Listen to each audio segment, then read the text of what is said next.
Hey y'all, welcome back. Thank you so much for joining me in this study of the Gospel of Mark. Thank you for your continued engagement. I've really appreciated the questions and emails that I've gotten. Hopefully I'll address some of those questions as we dig into today's text. You'll remember that in chapter 1, we met Jesus via John the Baptist. We were spoiled as to who he was, the Christ. That's critical. And then we moved into this phase of his ministry in chapter 1 that was centered around healing and exorcisms.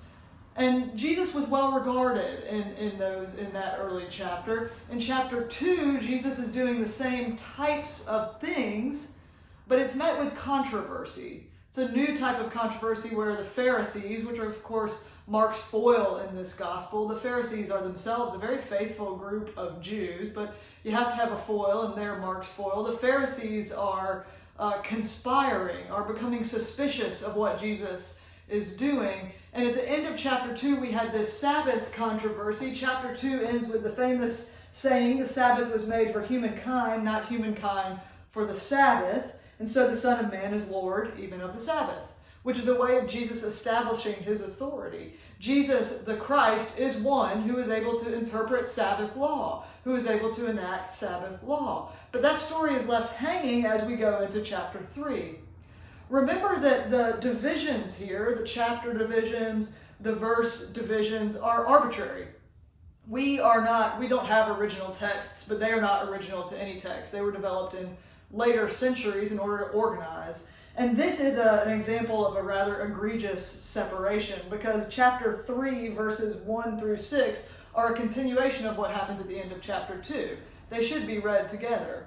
But anyway, they can act as a hinge for us, so we'll reach back into this controversy and then look forward today into a new section of Jesus' ministry that is centered around his teaching and his time with the 12. We'll get into that in a second, but I wanted to spend some time looking at this final controversy. The man with the withered hand is what the subsection of my Bible says, starting in 3:1. Again, and remember, Mark uses these kind of sloppy transitions. He uses them to express a sense of urgency. Again, immediately, and over and over and over. Again, Jesus entered the synagogue, and a man was there who had a withered hand. That withered hand would have precluded, by some large measure, this man from fulfilling any number of his obligations. The presumption behind this text is that the man with the withered hand was barred from everyday work or some aspect of standard Jewish life in first century Palestine. So this man is just there. Jesus has come, and this man with the withered hand is there. Now we have this ambiguous they, watched him to see whether he would cure him. The they is calling us back to these Pharisees in chapter 2, to all of these folks who are beginning to build a conspiracy against Jesus. They watched him. But they weren't just watching him with curiosity, as all of these multitudes who were gathering were watching him. They were watching him for a specific reason, to see if Jesus would cure the man with the withered hand on the Sabbath, so that they might accuse him. This is not a neutral watching. These religious elites are watching Jesus with the specific purpose of accusing him of some violation. Keep that in mind here. And I will say, it's worth asking, there's a man with a withered hand. This man with the withered hand does not ask Jesus for healing. He doesn't really engage as a main character in the text. And Sabbath laws are there for a reason. Sabbath laws are meant to compel rest, to remind us that the earth continues without our having to actively work it, that God is sovereign over all of our time. This man with the withered hand, he had a withered hand when he came into synagogue that morning. He could wait until hours later, when it wasn't Sabbath, in order to be healed. So what is the rush here? What is Jesus doing? This is not a life or death situation, at least the way that the Pharisees see it. So, Jesus says to the man with the withered hand, and remember, this man with the withered hand has said nothing to Jesus. Come forward. Then Jesus said to the Pharisees, is it lawful to do good or to do harm on the Sabbath, to save or to kill? This is a neat trick that Jesus has done by setting up the question to do good or to do harm and pairing it with save or kill. He's really cornering the Pharisees a little bit because, frankly, who is being saved, who is being killed? We're going to see that in a second. Jesus is exerting, he is expressing his own authority over Sabbath here. And he is trying to trap the Pharisees. But the Pharisees were silent. These ones who were watching him, waiting to accuse him, were silent. He looked around at them with anger. He was grieved at their hardness of heart. And he said to the man, "Stretch out your hand." He stretched it out, and his hand was restored. The Pharisees went out immediately. They conspired with the Herodians against him, how to destroy him. This is such an interesting text. In many ways, Mark uses this text to prefigure what's going to happen at the end of the gospel. At the end of the gospel, Jesus is charged with blasphemy. He is charged at the request of religious authorities, but that comes with the support of the government. Now we see from the very beginning of this story, Mark is establishing that early in Jesus' ministry, the government was conspiring against Jesus and the religious establishment was conspiring against Jesus. And Jesus here uses specific language that calls us forward into the story of Easter. He uses this language when he talks to the man with the withered hand. He says, "Stretch out your hand." He stretched it out. His hand is immediately restored. That restored is the same type of language, the same Greek root as given back life. Something beyond just the wellness of a hand is at stake here. Jesus is making the case that he is giving life to this man who previously did not have life. And in verse 3, when we read Jesus, it says, "Come forward" in our English. It would have actually literally been rise. The same language that is used to talk about Easter. "Rise," he said to this man. It's almost as if the healing was effected when this man rose, in the same way we look forward to the resurrection. And then we have this incredible thing. Mark is the kind of author who consistently wants to remind us, time and again, that Jesus is, of course, a man, and Jesus is divine. That's critically important to how Mark is writing this gospel. And we see right here, Jesus is angry and he is grieved. A better translation would be wrathful, frankly, and that wrath would call us back to Hebrew language that speaks of God's wrath. And I know that's uncomfortable for many of us. What does it mean for God to be wrathful, for God to be angry? Remember always that in the story of Scripture, God's wrath and God's salvific power often come hand in hand. Why would Jesus be angry here? Because while he is seeking to restore life to this man, to give him back some fullness of experience, his own life is being conspired against. He can heal this man's hand, but he cannot heal the hardness of heart at the Pharisees who surround him. When we talk about heart in Scripture in both Old and New Testament, it's used in a way a little bit different than the way we use it now. The heart, cardia, would have been the seat of the will, the seat of expression and logic, not just emotion as we use it.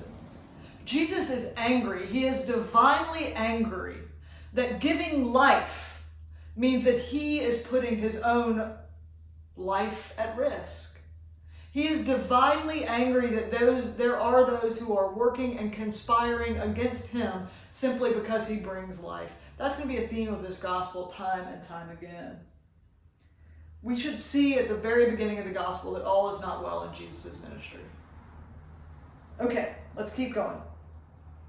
We go now into a section where we see Jesus, again, we should remember Jesus' humanity is really exposed here in many ways. Jesus, we see from this point on, is being crushed by onlookers, and he expresses a sense of stress, of needing to retreat, of needing his own time in order to deal with that. So I want to just note one thing. Jesus is going from place to place. These disciples are following him. The first thing to note is that Mark uses the word disciples indiscriminately. I got a question about this. So it's important to note, when Mark says disciples, he is not talking about the 12 who were specifically set aside. He will name the 12 in just a few verses, and when he's talking about those, he always calls them, Mark always uses the 12. Often when it's just disciples, Mark is talking about all of these great many people who followed Jesus. We saw that last week with Levi. Levi was a disciple. He was called to discipleship, but we don't see Levi in any of the lists, in Mark's own list or in Matthew or Luke or John's lists of the 12, the 12 disciples that we think of. We'll talk about what it means to be a disciple in Mark in just a second, but I just wanted to note there, disciples here is a more unifying, a more open-ended term for Mark. And how do we know that? Well, all of these disciples are coming, and where are they coming from? It's all of these people, hearing all they're doing. They came to him in great numbers from Judea, Jerusalem, Idumea. Those are all southern areas, supposing Galilee is the center. Beyond the Jordan would have been east, and the region around Tyre and Sidon would have been north. To the west is the sea. At this point, what Mark wishes us to see is that disciples from everywhere, every point on the compass, are coming to see what Jesus is up to.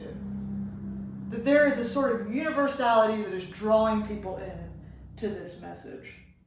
So, now we have, again, Jesus' stress. He's being set on from all sides. He needs to retreat to this boat.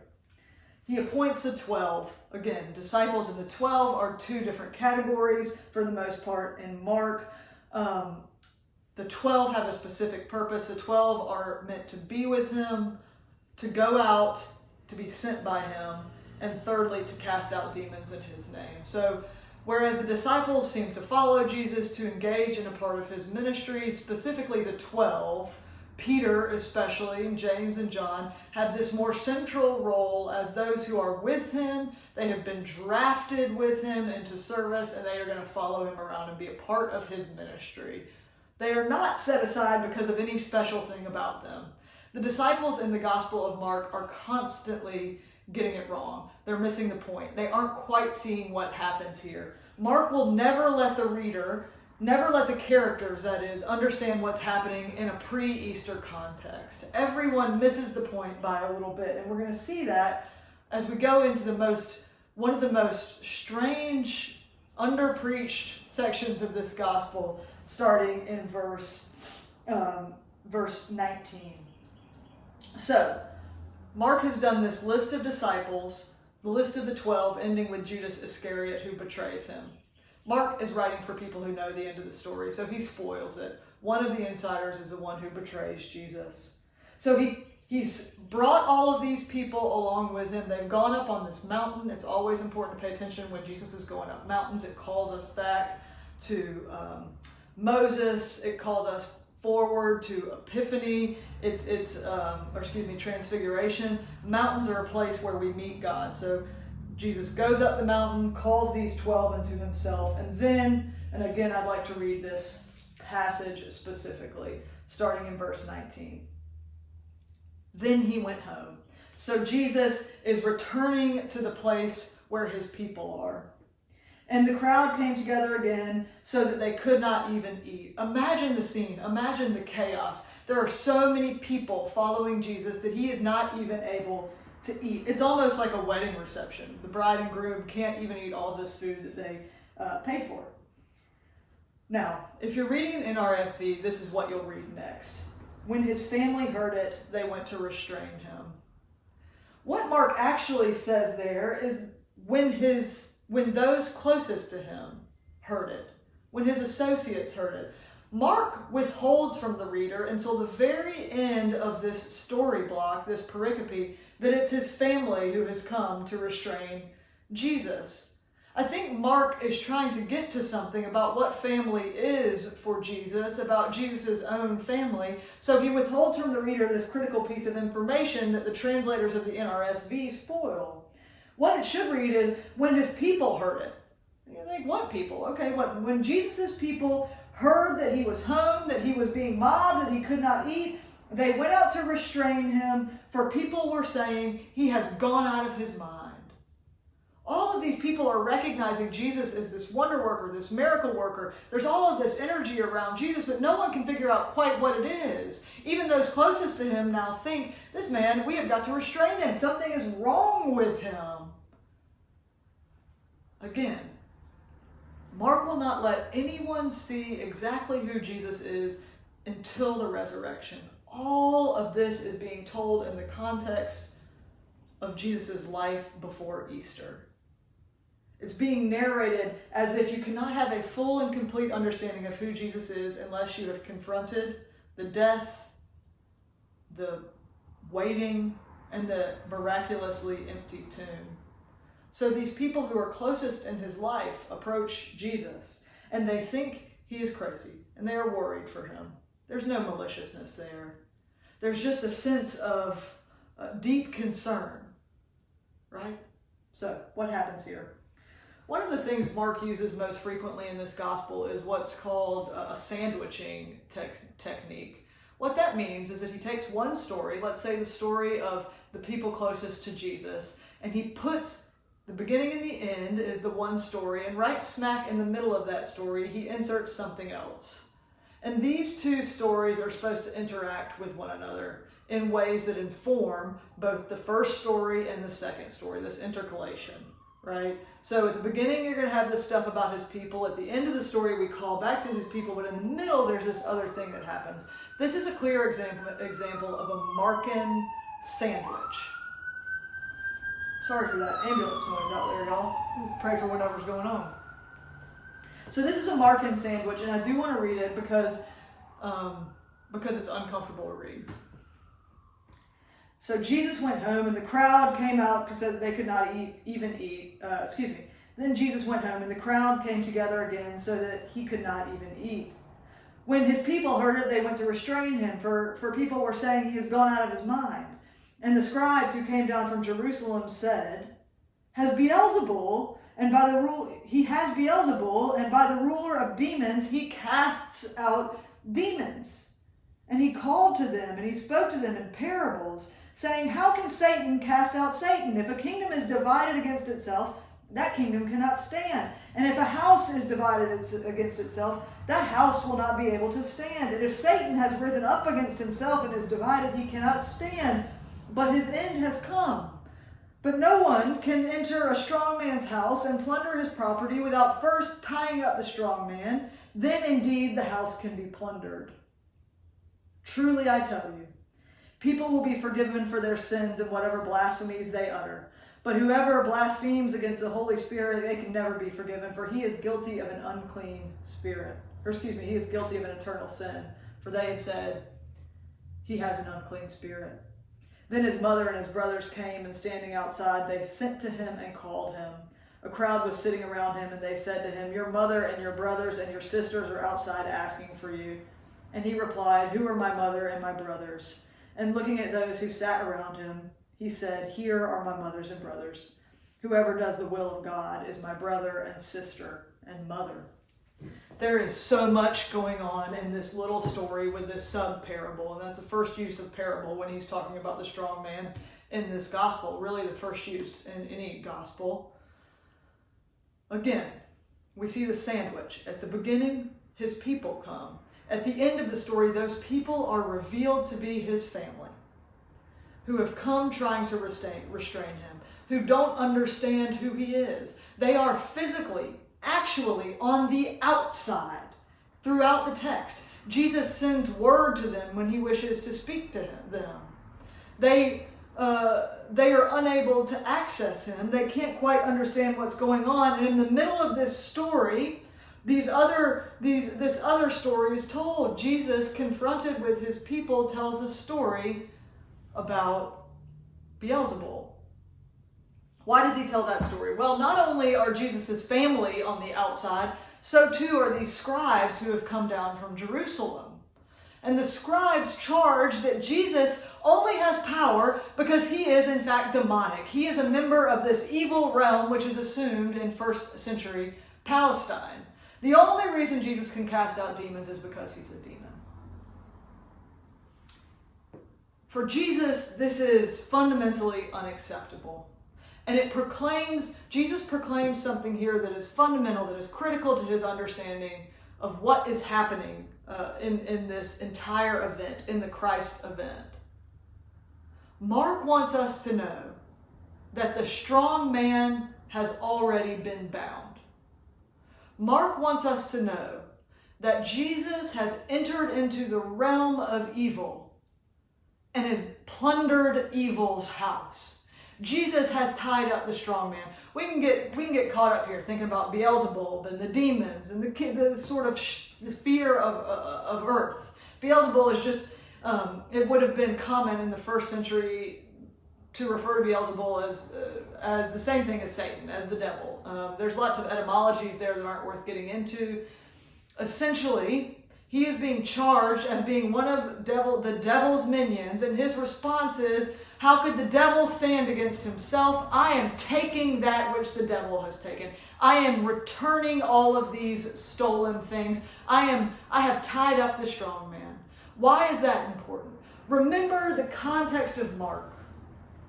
In the Gospel of Mark, families are being torn against themselves because of a civil war that's happening between the Jews and Rome. Families are being further internally divided by those who have gone off to join this new Christian sect and those who have remained either non-religious or in the Jewish faith. Things are not well in the context, in Mark's context. Everything is not good. But what Mark wishes us to know is that the work is already done. Everything else is sort of the last gasp of the kingdoms. Yes, there will be demons. There will be evil. That world will exist. All is not well, but the strong man is bound. Jesus has already decisively defeated evil. Now history just plays itself out. We can argue all day about Satan and whether Satan exists and if there's an underworld in our own lives or in our own world of demons, some demonic realm. I don't need to get in the weeds about that because I know, I see, I understand that evil exists. I understand that willful evil exists in our world. I have seen it over and over and over again. I understand that natural evil exists in our world. That there are things which separate us by will or by happenstance from that which we are meant to be. Mark wants to tell his community, which is experiencing profound suffering. He wants to reassure them that Jesus has won this battle. Jesus has won the war, I should say. There are still battles that will play out in our lives and in our history. But the final victory, Jesus has broken into the strong man's house and Jesus has bound him up. That is so critical here to all of this world that Mark talks about with demoniacs and with exorcisms and with healings, with everything. So then we have this part, right? So how does this story relate to this bit about the family? Again, I want you to remember, families are being split apart. Families are being separated by war or by religious choice. Families are not made whole. And for Jesus, the truth is, even those closest to him, his people, do not understand who he is. They are on the outside, just like the scribes are on the outside. So for Jesus, what it means to be a family is to be those who are, the family are those who are conscripted into service, who are drafted into service, who follow him and do his will. Now, we're at the beginning of the gospel. So all of this, there's more to come. There's more here for Jesus' family that might be able to come on the inside. Right? This is not the end of the story. But as it stands right now, at this point in his ministry, people do not know. People do not understand. those who have been given knowledge, they are the ones who are Jesus' chosen family. Right? I want to say one quick thing about the great sin. There's this strange bit about those who blaspheme against the Spirit. Don't get too worked up about that. Don't get too worked up about that. The charge here was that Jesus was working his power by Satan's power, not by God's power, by evil power, not by God's power. And the charge is that this is the one unforgivable thing. I don't think many of us go around saying that in a way that we really need to worry about it, but also remember, the story is unfolding. Many things which seem absolute are given new shading, new variants as the gospel goes on. The true kindred of Jesus, the true family of Jesus gets wider and wider and wider. And as we have an understanding of who Jesus is, our relationship to our own sinfulness can begin to change. Remember, throughout this gospel, the demons recognize who Jesus is well before anyone else. But that doesn't mean they know and understand Jesus. They see something about him, but that is not belief in him. Right? That's going to be critical for us too. There's a difference between seeing Jesus, knowing he is a miracle worker, knowing there's something special about him, and being his disciples, his family, the ones who go along with his work, who do God's will. And this isn't some altar call prayer, right? It's not, here, you want to know who my brothers and sisters are? You want to know who my mother is? Go up to the altar, say this prayer, believe this theology, accede to this great thought. All it is, right at this point, is whoever does the will of God. Okay.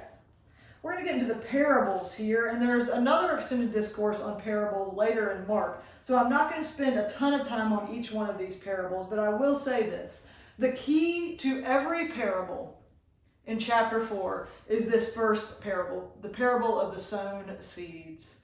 I want to say a few words about parables. The first thing is, a parable would have used familiar images to the listening crowd. Parables were meant to be heard. They would have used familiar images to come to an unexpected conclusion. You might be following a story along, tracking with the story, thinking you know where it goes. It should have been a rather shocking thing, right? Parables are meant to live into the truth. They are meant, as we read them together, as we experience them together, to sort of expose layers of meaning, layers of depth. So we have the parables here. The parables are also interpreted by the gospel writers themselves. So, which is to say, Jesus tells a parable. We have this little segment of text, the parable of the sower, traditionally it'd be called, in the first part of Mark. And then we have a set of sayings about parables that seem to be not original to Jesus. They seem to be a little bit of the church's theology, the oral tradition, sneaking into Jesus' teachings. Because in many ways, the parables, as the gospel writers interpret the parables, they close and limit their meaning. Some of the expansiveness of parabolic teaching is limited if we only allow it to have one set thing. So I want you to read along with me the parable of the sower and really allow it to take meaning in your own life as you think about your relationship to agriculture, to planting, to eating, as you think about your relationship to weeds, for goodness sake. And we'll get to the purpose of the parables in a second, but chapter 4 is set up just very quickly in this way. There's been a boat sitting around since chapter 3, and Jesus retreated to that boat to go away from the multitudes. Now he's teaching from that boat. He's in this posture, he's sitting in a posture of an authoritative teacher. He is teaching down to a gathered crowd. There are a few sub-parables in chapter 4. So you get a parable, and then you get a little bit of teaching about that parable, and then a parable, and then teaching about that parable, and then a parable, and teaching about that parable. The strange thing that Mark has done here is it's very clear that those three main parables, it's more than three, those three main parable sections are being taught to the multitude, to the gathered larger disciples, whereas these teachings on the parables are specifically for the 12. So Mark has set up this scene where essentially Jesus teaches and then retreats, tells his disciples, the 12 something, and then comes back, teaches, and does the same. This is a bit of Mark's editorial guidance here. Most folks believe that Mark would have taken all of these sayings of Jesus and put them together in one scene. And then in order to answer the questions that his readers had, gone ahead and put these other sayings of Jesus that had been collected among the church, put those side by side with each parable. The geography of the text doesn't make sense with Jesus going back and forth and back and forth. Mark is arranging the story here in order that those hearing it and those reading it can have some insight into the church's interpretation and into what Jesus is doing here. That can be difficult to understand, but hopefully you get where I'm going with that. Okay, the parable of the seeds sown. It's the parable of the sower is a traditional name, but it seems that this is more about seeds than it is about the sower. Again, Jesus began to teach beside the sea. Such a very large crowd gathered around him that he got into a boat on the sea and sat there, while the whole crowd was beside the sea on the land. So here he is. He's teaching down. He's throwing his word down to these people. He began to teach them many things in parables, and in his teaching he said to them.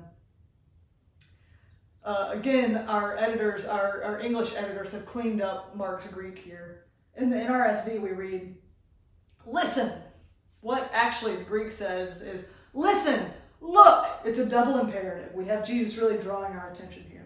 Listen, look, a sower went out to sow, and he sowed. Some seed fell on the path, and the birds came and ate it up.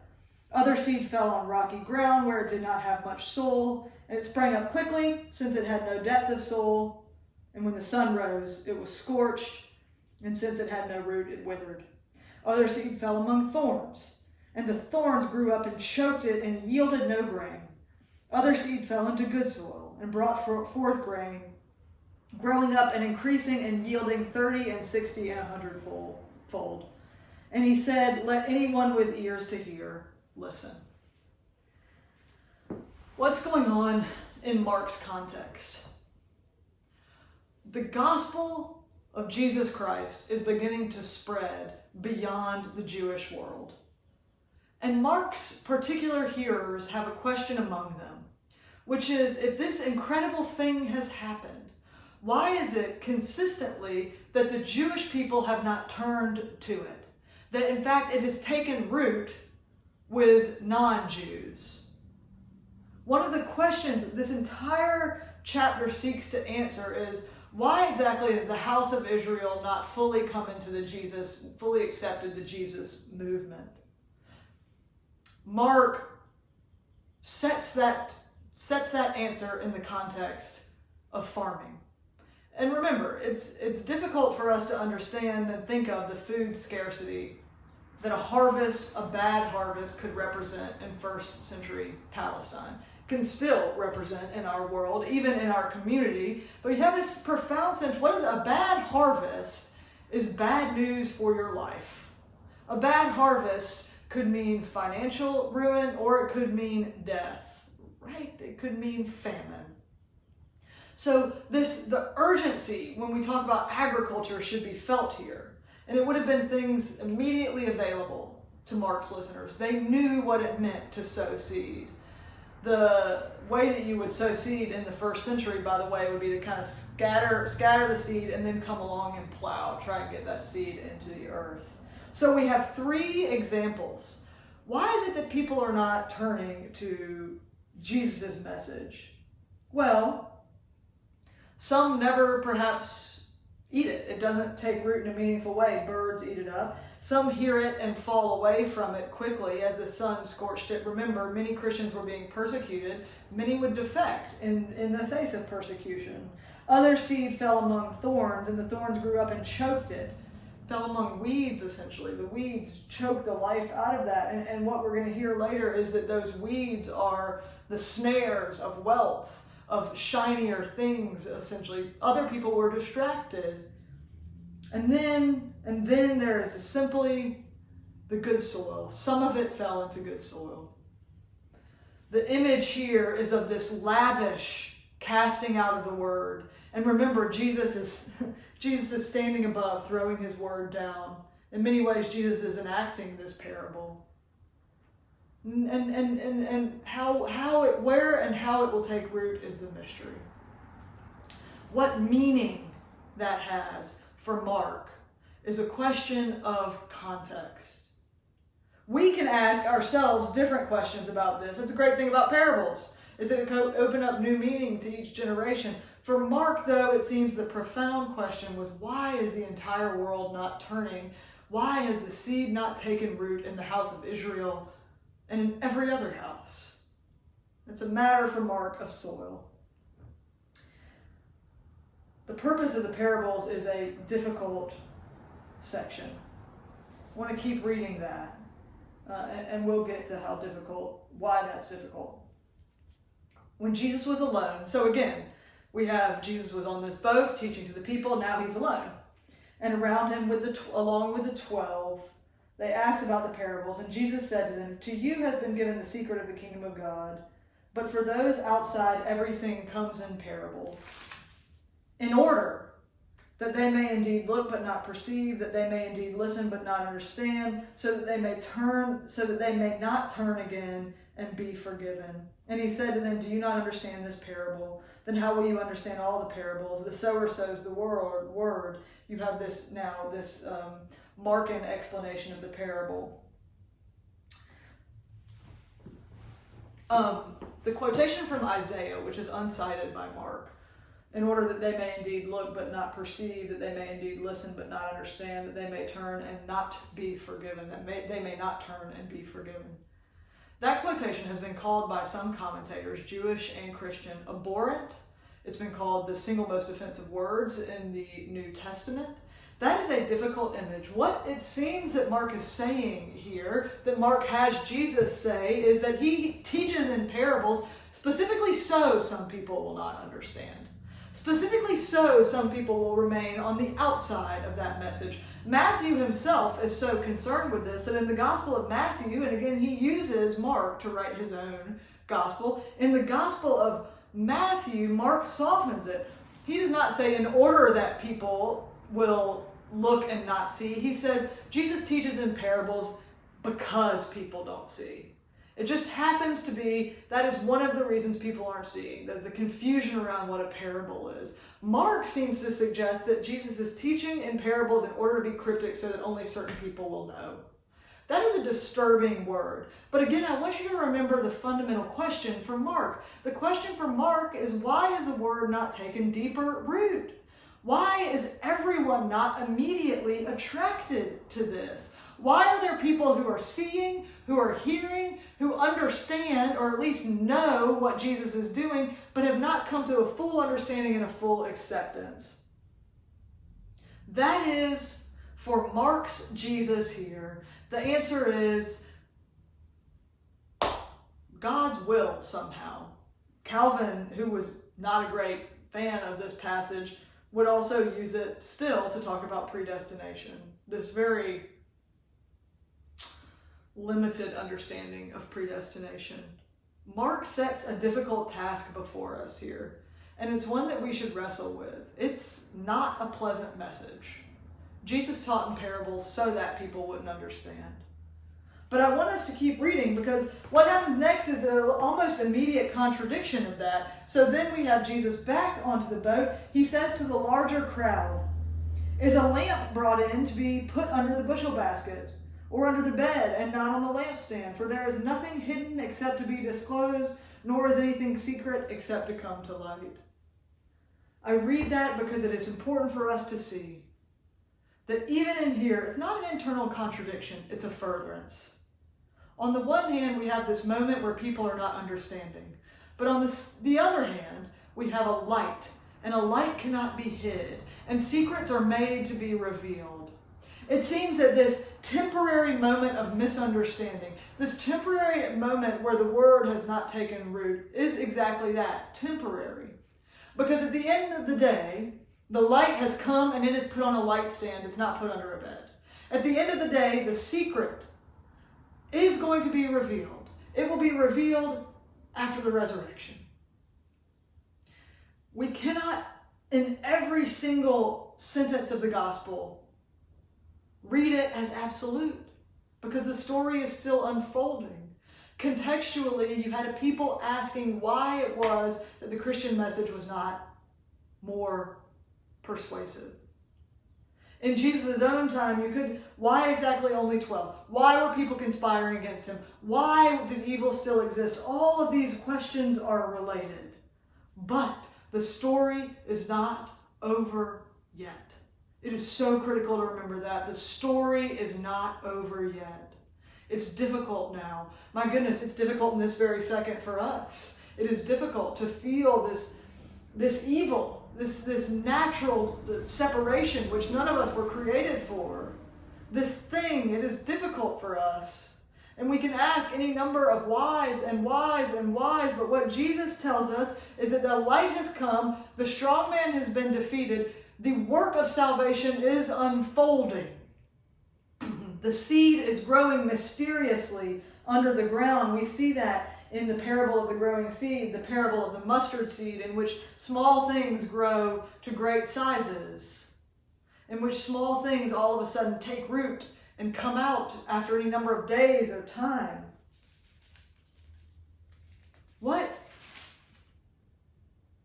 I think we need to take away from this is a real understanding, an acute understanding of the challenge of the Word. Everything in Scripture is not nice and lovely. The New Testament is not a beautiful pillow on which you can rest your head. There's often this language like, well, the Old Testament this, the New Testament is this. There is difficulty in the New Testament. The New Testament has edges. It has its own sword to pierce our ambivalence, our complacency. And here we have to ask ourselves, when Mark was writing to this persecuted church, to this church that had been separated from their own families, to this church that found themselves under fire for their belief in this Messiah. And when he told them, this is going to be revealed and the strong man has been bound. What good news is that also to us, and what challenge is that also to us? How can we ensure that we have taken root in good soil, not distracted by wealth, by other things? Mark has Jesus talking about that when Jesus explains privately to the disciples what this parable of the sower is. And others are sown among the thorns. Those are the ones who hear the word, but the cares of the world and the lure of wealth and the desire for other things come in and choke the word, and it yields nothing. To me, these are the most evocative words in all of Scripture. Maybe now I can see, maybe I have looked but not perceived. Maybe I have heard but not listened. Have I been distracted by just those things? We don't like to read this because it is convicting of our own sense of self. What are the weeds that are choking out true perception of the word in my life? That are causing me not to follow fully? That are, you have growth, but you also have death in that sense in which growth is being choked by weeds and thorns. We can talk about Scripture as if it's so far from us. This world was so different than ours. But here we have a list of the things that often ensnare us. The cares of the world, the lure of wealth, and the desire for other things come in, and we yield nothing.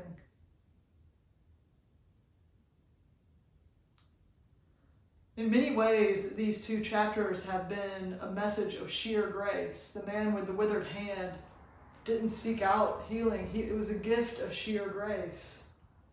We are the seed, and it is just a gift, right? It is just a pure gift that we are potentially given the opportunity to grow at all, right? Family, that we are called into Jesus' chosen family. That is a sheer gift of grace. The question for us is now one of growth. Have we fallen in rocky soil? Have we allowed ourselves to be consumed by all of these other things?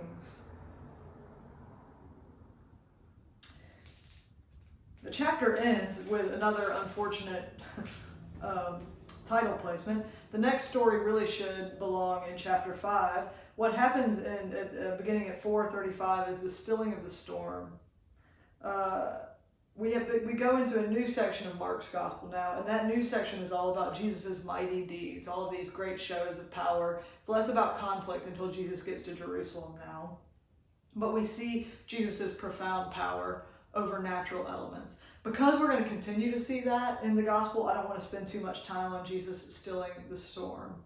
But it is a beautiful story. It is an interesting story. It again points to Jesus' humanity, his need to sleep, and Jesus' divinity, his absolute trust in the will of God, and his power over natural elements, over this incredibly rambunctious storm, this wild storm. It's written in the Greek almost as if it's a tornado.